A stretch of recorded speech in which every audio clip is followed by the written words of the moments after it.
The decision of the federal government has raised the hopes of Nigerians trapped in the war between Russia and Ukraine. More than 6,000 citizens are caught in the conflict, most of them students. Also, there is an increase in humanitarian need for those fleeing the troubled country. The Foreign Affairs Ministry, with the Ministry of Humanitarian Affairs, Disaster Management and Social Development, will be coordinating this evacuation. There are issues of resources involved, and this is where Mr. President's involvement has been very helpful. And that has enabled us to conclude arrangements to actually dispatch 3 aircraft to 3 different countries to evacuate our citizens. These countries include Poland, Hungary, and Romania. Officers of the Nigerian Security and Civil Defense Corps, Plateau State Command displaying traditional dance steps. They are demonstrating that apart from their main duty of protecting the civil society, they also find time to unwind. They are celebrating this year's International Day for Civil Defense. The Plateau State Command of the NSCDC took time to celebrate the day differently this year.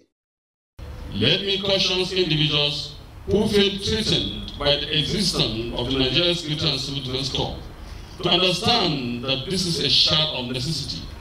Our major goal is the humanity, first and safety of civil populace in distress.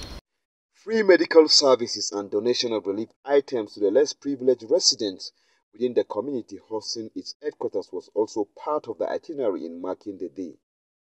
But its climax was the recognition by the command of the widow of an officer who died in the line of duty.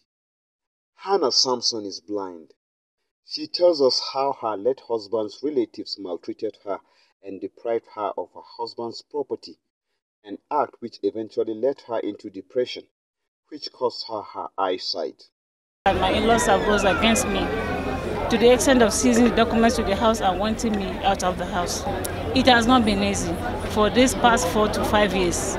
Residents within the host community were overjoyed by the gesture. Honestly, with the assistance of the commandant, we are so happy. It has been 1 year since the first shipment of the COVID-19 vaccine delivery made its way into Nigeria through the COVAX facility. 1 year on, the country is still pushing through with challenges on vaccine hesitancy, misinformation, and a huge population of eligible persons to cover. It's important to fight against COVID-19. This official handing over meeting for the donation of nearly 860,000 doses of the AstraZeneca COVID-19 vaccine and 175 solar direct drive refrigerators to Nigeria by the Japanese government comes at a time when Nigeria is dealing with low uptake of the second doses of COVID-19 vaccines. Just added a couple of days. The leadership of Nigeria's vaccination apex agency believes that this donation will help in making the vaccines available for those who are yet to get their second jabs. We have optimized our service delivery, communication, accountability, logistics, electronic management of immunization data, and supervision to ramp up vaccine uptake in Nigeria.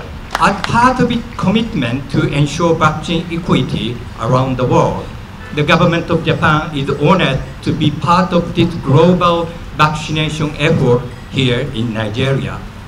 This will not only benefit the COVID-19 vaccination, it also benefits strengthening of the system for routine immunization, which needs to continue. We cannot let this COVID-19 pandemic crisis to go to waste.